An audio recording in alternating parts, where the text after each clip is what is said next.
So part of why we wanted to start this way, also with kind of the front loading of information, is to make sure that we're on the same page about the conversation, but also so that you can have an open and honest conversation with your kids and know where to start.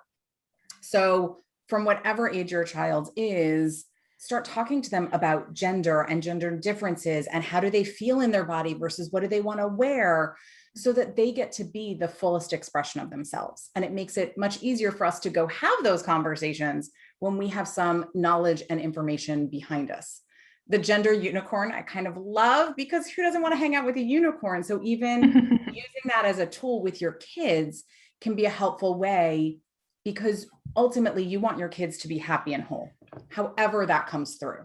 So one of the things that's really important about these conversations with your children is when kids feel accepted, when they know that their parents are going to love them no matter what, and they start wondering about their gender identity and sexual orientation, they are much more likely to come out. They are much more likely to be happy. And when there is rejection, when there is hardship, when there is pushback, there is a lot higher challenge around suicide, around mental health challenges, because of this disconnect between how they feel and what is being reflected to them in the world. Mm-hmm. So for your children to be raised happy and healthy, they need to understand that there's a whole world of gender out there. There's a whole world of possibility of who they want to be with. And if you can present that to them and say, we just want you to know that love is great and who you are is perfect. Well, mostly perfect, except for when they have those tantrums. Mm-hmm. It allows them to come into themselves, to find out exactly who they are. Mm-hmm. And that is a huge part of raising happy and amazing children. Mm-hmm. Well said, Marcie. Why, thank you. So there are other things around parenting that we can certainly chat about, but if you have questions, because that was a lot of information, our preference is to take a pause and see if questions come in. If not, there are certainly ways to just talk through more, because there are pieces of how you just talk about gender in your family. Mm-hmm. So many times, and I'll just, start as you're thinking of your questions to put in there. There are so many ways that we don't even realize we assert gender when we don't need to, when it's not part of it. And when we can be aware of that, when we can pay attention to that, we can change our children's influence, right? So there are times where there's a group of boys and they're sitting and they're playing with their trucks, and a parent will make a comment of, rough and tumble, they're such boys. Mm-hmm. And that tells all of the children around them that this is what boys look like. So if you are male, if your sex is male and you've been assigned, because often we assign gender identity rather than figuring it out for ourselves, this is what it's supposed to be. Whereas if you just say, they're being so rough and tumbly and having such a great time with those trucks, it then lets any child know that they can have a really good time with trucks, no matter what their sex, no matter what their gender. Mm-hmm. And the more we can be aware of that, the more we can pay attention to those moments where we're naming gender but don't need to, where we're commenting on how that is connected to a particular set of traits, particular set of characteristics, the more we can pull this apart for the openness of all of us, for the acceptance of all humans, but so that your children can be raised with openness. Mm-hmm. And with that, I see that Kelly is raising her hand. Thank you. Yeah? Hi. Yes. Sorry, I don't have my video on. I'm still eating breakfast. But enjoy. No, I'm a little late. So along those lines, one thing that I know that I do all the time, and it's so frustrating that I do this, but like even with my daughter's stuffed animals, when she's like naming them, or she is like, I'm always like, oh, is this a girl or a boy? Like I for some reason, I'm always asking that. If someone's pregnant, I ask if they know if it's a girl or a boy. Mm-hmm. It's something that for some reason it's important, but it's so not important. I wonder, what else could I do instead? Like, what could I insert there? That's just like, should I just call them all them? Would that help? Or I don't really know what to do. Well, instead of asking about gender with the stuffed animals, why not just ask, tell me about this stuffed animal. What's this cat's name? Maybe name the type of animal it is instead of using a gendered pronoun, or what's their name, right? And then ask, what does, I don't know, my daughter has a unicorn named Bimbi Bella. So I'll say, what does Bimbi Bella like? What it's going to be Bella's favorite food, what's there, that, you know, using they them pronouns is a great alternative.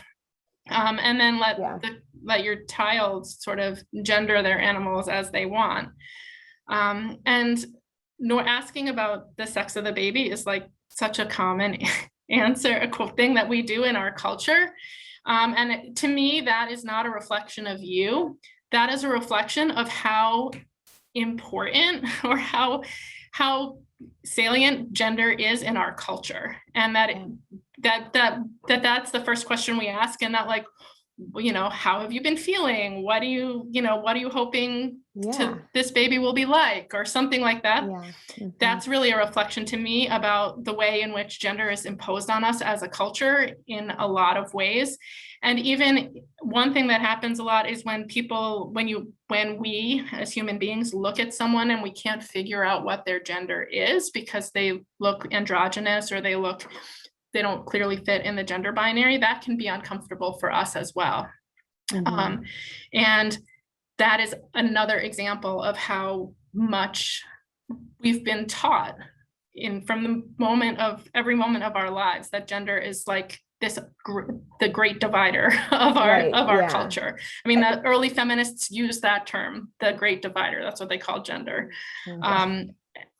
So you're not alone. I think the only other time it comes up is just for biology. She's 2.5, so it's not like it comes up that much, but you know, biology comes up when we're talking about the potty or going to the bathroom. And so why does daddy stand up versus mommy really is the only other time that so I think, you know, I explain that. I obviously am going to explain biology, but I feel like it's what age do you think is appropriate to kind of talk more about that, you know, and talk more always? No? There's a great book called What Makes a Baby.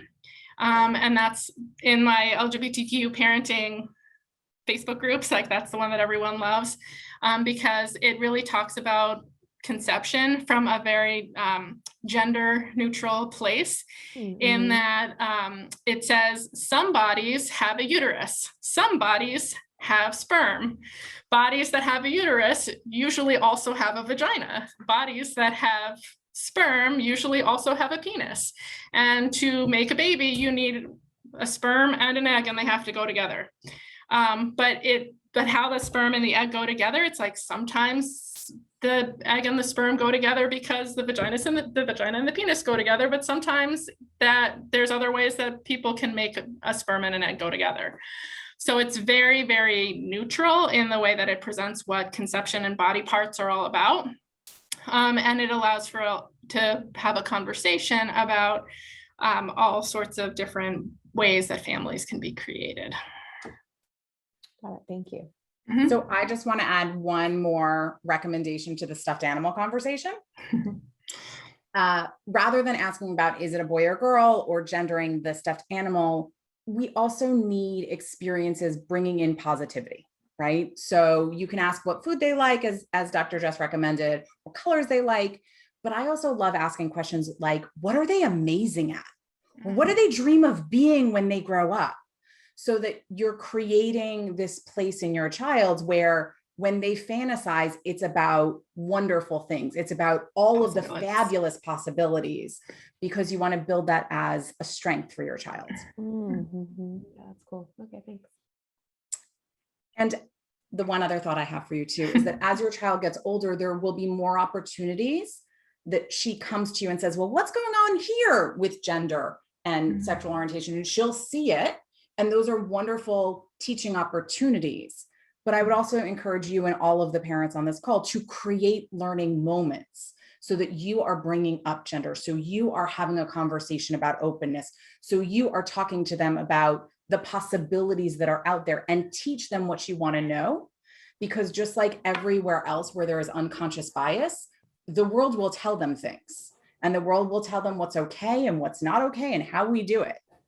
Right? Just like when people are having a baby, we've been very much trained to ask if it's a boy or a girl. And so if you create these moments of intentionally teaching your child that there's a whole range, there's a whole possibility. Families look like everything. Sometimes it's a mom and a dad. Sometimes it's 2 moms. Sometimes it's 2 dads. Sometimes it's 3 people. Sometimes it's amazing humans. and teach them that so that when they come across it, they can show up with compassion and kindness and welcoming, as opposed to all of the other possibilities that are out there.